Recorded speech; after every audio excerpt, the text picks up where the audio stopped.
Hi అండి. గృహప్రవేశానికి మరి కొత్త సామాన్లు కొనాలి కదా! అందుకే ఈ పాతవన్నీ ఇచ్చేసి కొత్తవి తెద్దామనేసి అనుకున్నాము. ఇవన్నీ నా పెళ్లి సామాన్లనమాట. మా పెళ్ళికి మా అమ్మ పెట్టింది ఈ సామాన్లన్నీ. ఇత్తడి సామాన్లు, కంచు సామాన్లు. ఇవన్నీ మేమిప్పుడు ఈ కొత్త ఇల్లు ఉంది కదా! ఈ ఇల్లు కట్టేటప్పుడు ఇంక మా పాతింట్లో వదిలేసాము. ఈ సామాన్లన్నీ ఇలా అయిపోయేవి.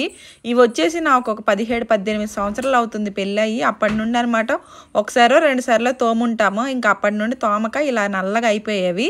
ఇంక ఇవి ఉంచినా బాగోదు. ఎందుకులే మూటలు కట్టి ఉంచాలి అనేసి ఇంక అవన్నీ ఇచ్చేసి కొత్త సామాన్లు తీసుకొద్దాం అనేసి అన్నీ వేసుకొని ఒక ఆటో ఏమేదైతే వెళ్ళిపోయాము. నేను మా ఆడబడుచు మా అత్తయ్య వెళ్ళామన్నమాట. నాకు మా ఆడబడుచుకు అంతగా తెలియదు. ఇంక మా అత్తయ్యకి ఏమేమి తీసుకోవాలో తెలుస్తుంది కాబట్టి ఇక్కడైతే సామాన్ల షాప్కి అయితే వచ్చి మాకు ఏమేమి కావాలో అన్నీ తీసుకున్నాము. ఆ పాత సామాన్లన్నీ ఇచ్చేసి కొత్త సామాన్లన్నీ తీసుకున్నాము. అంటే పెద్దగా మాకు సామాన్లన్నీ ఉన్నాయి, కానీ గృహప్రవేశానికి కొత్త ఇల్లు కడుతున్నాము. ఇంత డబ్బులు ఇచ్చి కొత్త ఇల్లు కట్టాము. మరి అన్ని కొత్త సామాన్లు ఉంటే కదా బాగుంటాయి. పాలు పొంగించడానికి తపేలా, ఇంకా అదే ప్రసాదం చేయడానికి పెద్ద గిన్నె, దీపాలు, ఇంకా చెంబులు అన్నీ ఉండాలి కాబట్టి తీసుకుందామని అయితే వచ్చాము. ఇవి మెయిన్ వచ్చేసి మా అమ్మ అయితే తీసుకోవాలి, అంటే పుట్టింటి వాళ్ళు అయితే పెట్టాలి ఈ సామాన్లు వచ్చేసి. మా అమ్మ అన్నీ తీసుకొస్తానని చెప్పింది, కానీ నేనే ఊరుకోలేదు.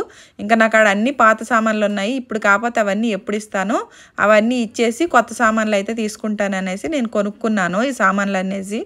ఇంకా కొత్త సామాన్లు ఎంత డబ్బులు అయ్యాయో అన్ని డబ్బులు మా అమ్మ అయితే ఇచ్చేసింది. ఇంక వద్దన్నా ఊరుకోలేదనమాట. చూసారు కదా, పెద్ద బిందె ఒకటి, చిన్న బిందె ఒకటి, పెద్ద తపేలా అంటే ఒక ప్రసాదం చేయడానికి గిన్నె, ఇవన్నీ తీసుకున్నాము. మా పాత సామాన్లు ఇవ్వగా మాకు ఇంకొక 2000 వచ్చాయి అనమాట. ప్లీజ్ సబ్స్క్రైబ్ చేసుకోండి.